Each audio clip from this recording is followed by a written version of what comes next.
Welcome back, everyone. So, we were doing with this chapter wind, storms, and cyclone. In my last video, I have explained you about air exerts pressure, relation between high speed wind and reduced air pressure, and air expands on heating. Now, let's explore further. Today, we'll learn about wind currents. Dear children, let us discuss some situations due to which wind currents are generated on the earth. As we all have studied that the regions close to the equator get maximum heat from the sun. The air in these regions get warm. The warmer air rises up and the cooler air from the regions 0 to 30-degree latitude belt on either side of the equator moves in. These winds blows from the north and south towards the equator.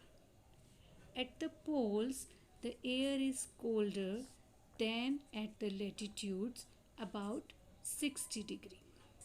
The warm air at these latitudes rise up and the cold winds from the polar regions rushes in to take its place.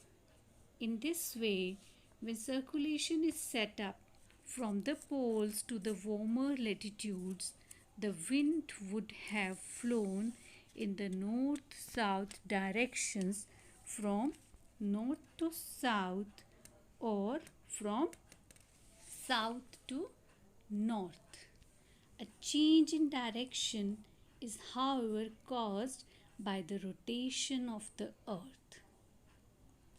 In summer, the land warms up faster, and most of the times the temperature of the land is higher than the water in the oceans. The air over the land gets heated and rises. This causes the winds to flow from the ocean towards the land. These are monsoon winds. So this is what happens in summers. Now let us discuss what happens in winter.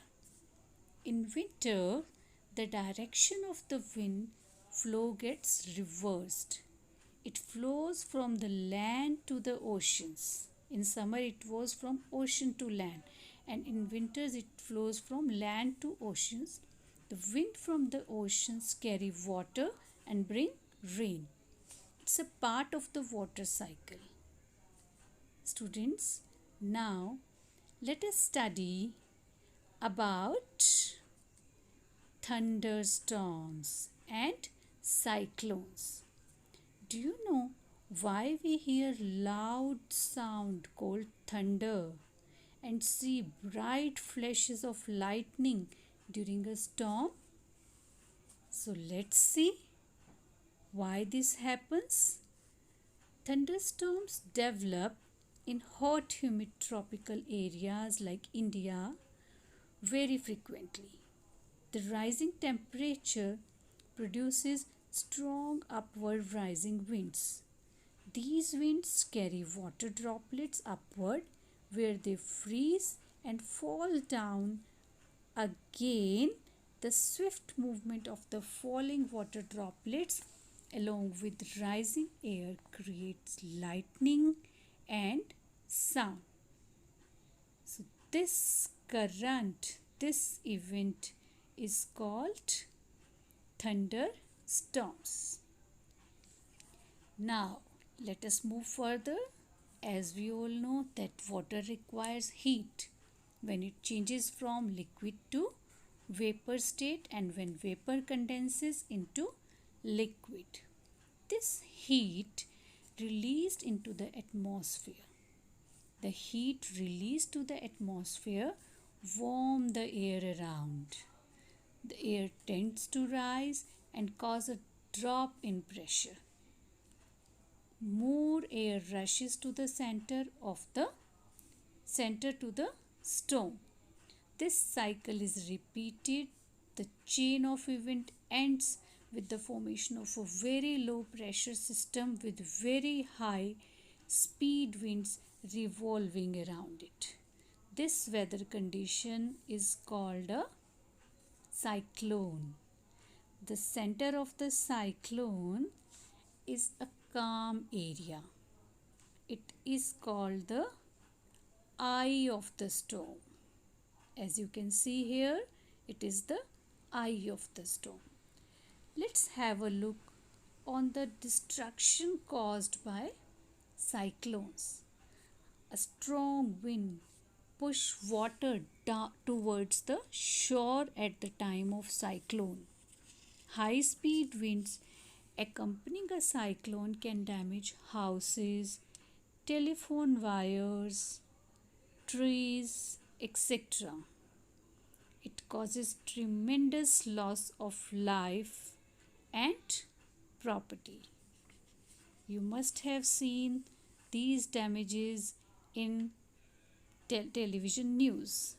So general information about cyclone is a cyclone is called a hurricane in the American continent. In Philippines and Japan, cyclone is called typhoon. Wind speed plays an important role in the formation of storms. The instrument that measures the wind speed is called the anemometer. Now let us discuss about effective safety measures. What we can do during these conditions? A cyclone forecast and warning service. Rapid communication of warnings. Do not touch wet switches and fallen power lines. Cooperate and help your neighbors and friends. And advanced technology should be used properly. Now let us do a fast, quick recapitulation of this chapter. The moving air is called wind. Yes, air around us exerts pressure. Warm air rises up, whereas comparatively cooler air tends to sink towards the Earth's surface. As warm air rises, air pressure at the place is reduced and the cooler air moves to the place. Uneven heating on the earth, the main cause of wind movement. And last, high speed wind and air pressure can cause cyclone. Thank you for watching this video.